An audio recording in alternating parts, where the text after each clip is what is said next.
Welcome to the video lecture for Chapter 3, the United States Supreme Court, the final word. So this chapter exclusively focuses in on the Supreme Court. Almost all of the cases we're talking about this class for the rest of the semester are going to be Supreme Court decisions, or they're going to be summaries of the Supreme Court in your textbook. So it's kind of important to have a working foundation of how the Supreme Court as an entity works. And so that's what we're going to talk about here.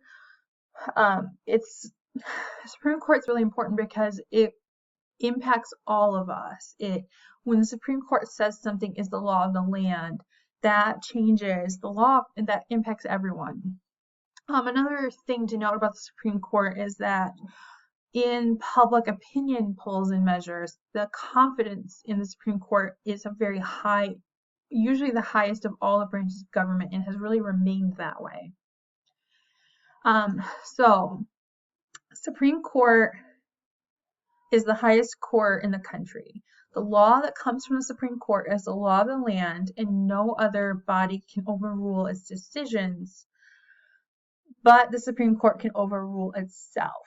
Now, this is really important. So if the Supreme Court makes a decision, for instance, in the 1800s, they ruled that in the Dred Scott case, they ruled that African Americans cannot be citizens, and they did not overturn that. So the Constitution itself had to be amended to overturn that. So the 13th, 14th Amendments after the Civil War overturned a Supreme Court case. The Supreme Court can also overrule itself, and we see them do that. So for example, Brown versus Board of Education actually overruled another Supreme Court case from 1896, Plessy versus Ferguson. So the Supreme Court can overrule itself, but another entity cannot overrule it without a constitutional amendment. So the Supreme Court has changed the structure of the law in certain areas, for instance, under the death penalty. In the 1970s, the Supreme Court halted the death penalty for a few years, and then they later reinstated it with new measures and new procedures. Now, the authority of the Supreme Court is rooted in the body of the Constitution. Article 3 establishes a federal judiciary. There's also the Federal Judiciary Act of 1789, which established the Supreme Court. So the number of justices on the court are not set in stone. That is actually a matter of Congress.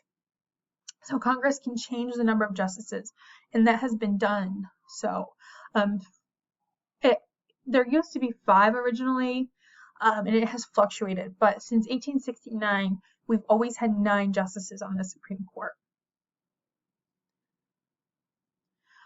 So Supreme Court has jurisdiction or authority over 2 types of cases that reach it on appeal.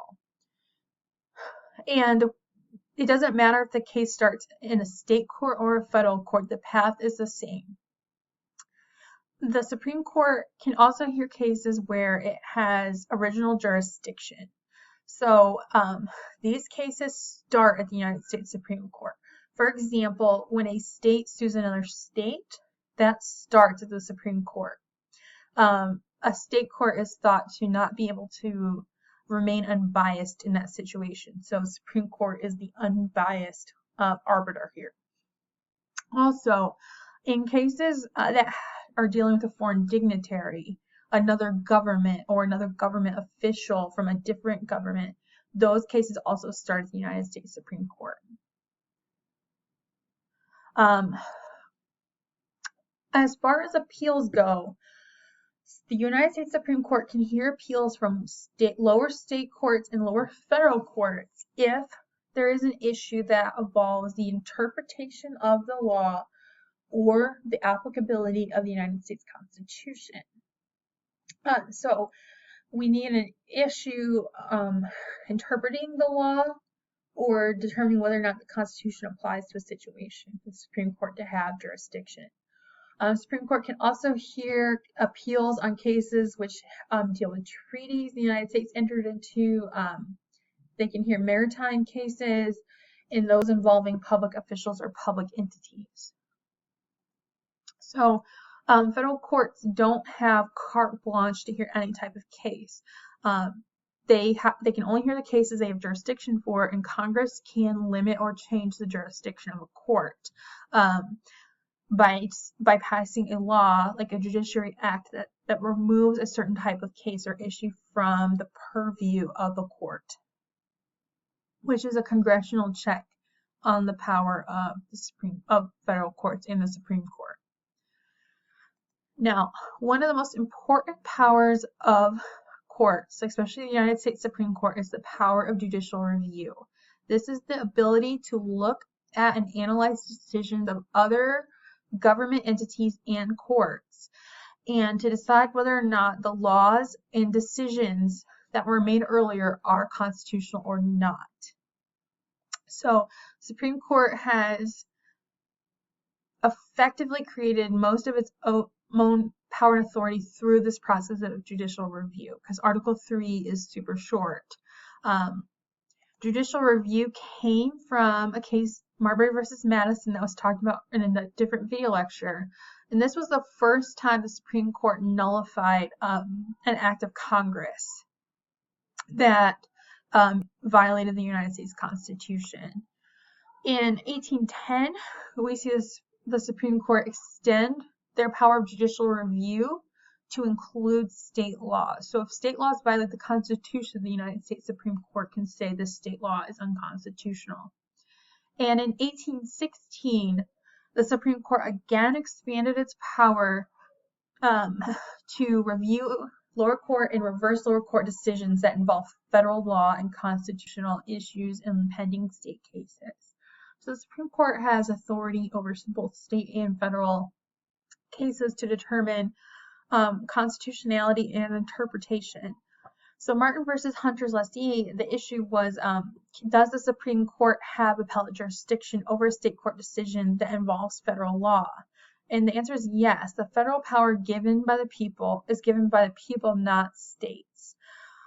And Article 3, Section 2 of the United States Constitution says, in all other cases before mentioned, the Supreme Court shall have appellate jurisdiction.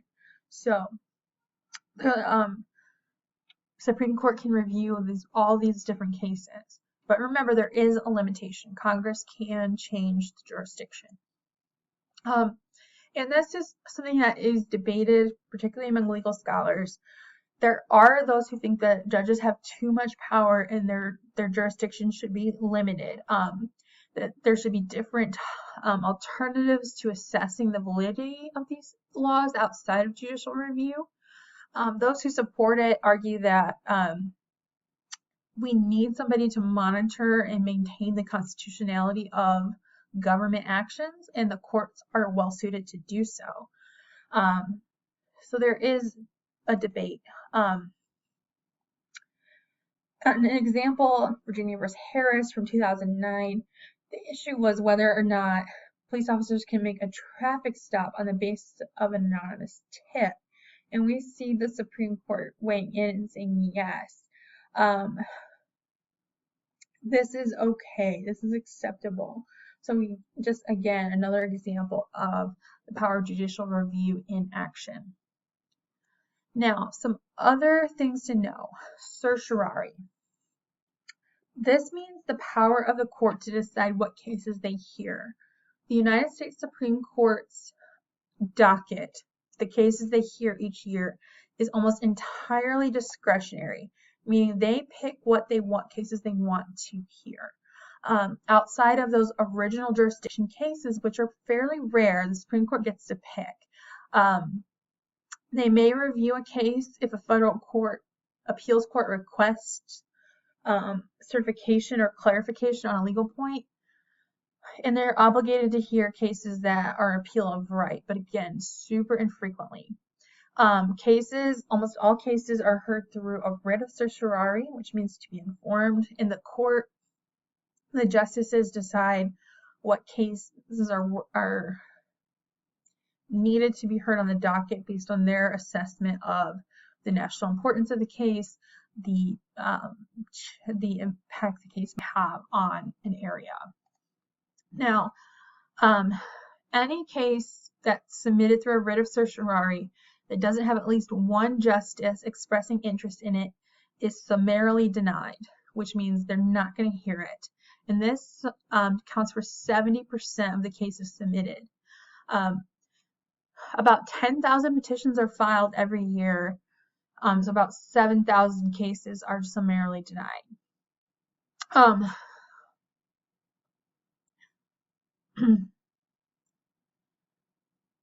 Formal opinions are written by the Supreme Court in between 80 and 90 cases each year, which is not very many.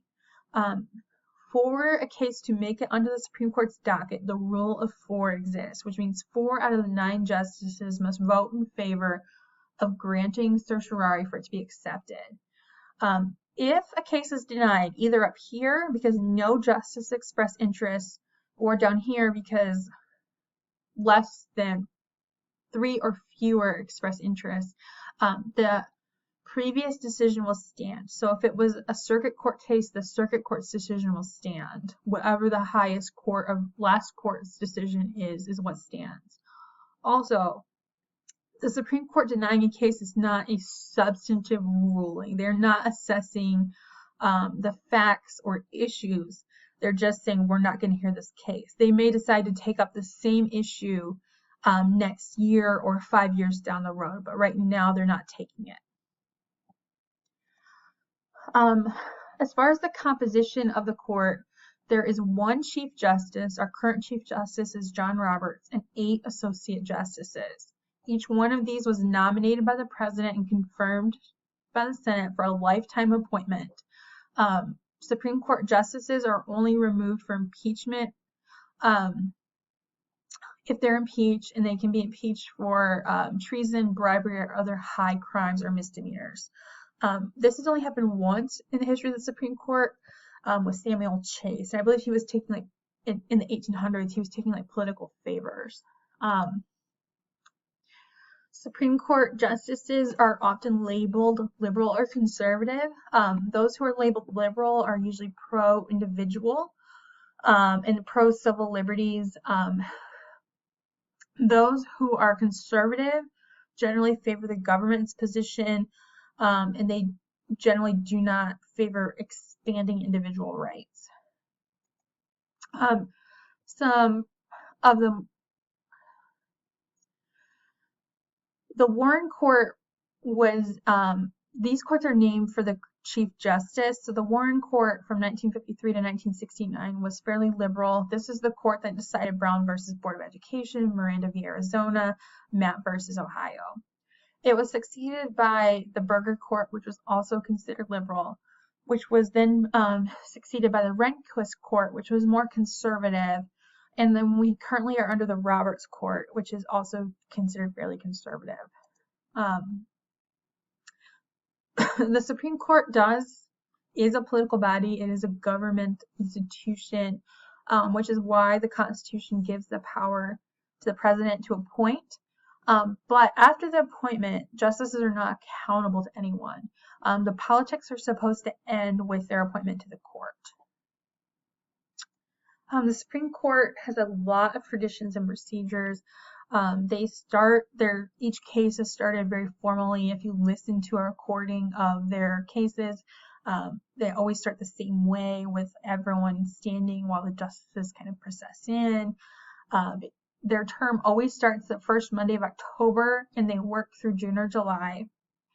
Their terms are made up of sittings, which is when they hear cases, and recesses, which is where they're dealing with administrative matters and writing opinions. And then opinions are written by a justice. They provide descriptions of the facts, the legal issues, the decision, and the reasoning for that. And then they are published.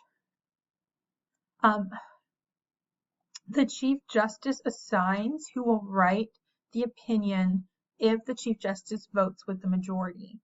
If the Chief Justice is in the minority, the most senior member of the court assigns who will write the opinion. The opinion can then be, the opinion is written, and other justices any justice can write an opinion. And so if a justice writes a concurring opinion, they agree with that majority opinion, but they have a different legal rationale to support their outcome. If they dissent, they disagree with the majority position, and they are outlining the reasons why they disagree. As far as judicial interpretation, there are different techniques or strategies for interpreting. There are some justices just try to restrict themselves to the text as much as possible. Others look at the text and the original meaning of the document. Others look at they pursue more of an active liberty approach, where they evaluate what is the most just or fair outcome here. Each justice kind of has their own technique for interpretation. Some justices have written books about the way that they interpret them, like Justice Scalia and the deceased Justice Scalia. The current Justice Breyer has written a book called Active Liberty that explains his approach and methodology for his decision-making process. One approach that has gained some popularity is strict constructionism, which is a very rigid reading interpretation. This can be contrasted with a more living approach to the law and the Constitution, which is that the law and Constitution evolve to meet society's needs. You can find Supreme Court cases on the Supreme Court's website, Westlaw, Google Scholar, Justia. There's a lot of places where you can actually access them. Sometimes they're long, oftentimes they're like 80 to 130 pages, but they're interesting, they're well written, and they're engaging because they impact a variety of day-to-day issues in America. So just to sum up, the Supreme Court has the power to interpret, apply, and review the law. They are checked by Congress, who passes the law, and the president, who then can veto those laws. Another check is that the president appoints and the Senate has to confirm them. But once they're there, the politics are supposed to stop. And their main powers are, again, the interpretation, application, and review of the law. Now, for this, I highly encourage you to take a quick look at the United States Supreme Court. This module does contain a link to the Supreme Court's website, which will allow you to examine and just see for yourself that you can pull up their entire docket. You can listen to oral arguments. You can see the history and traditions of the Supreme Court. You can also see biographies of, this is a picture of the current Supreme Court, the most current picture. The Supreme Court has changed. We will have a new picture released fairly soon, I would think. So just a lot of information about the structure in the court are just readily accessible and available to you. So if you have any questions about the material this week, please let me know.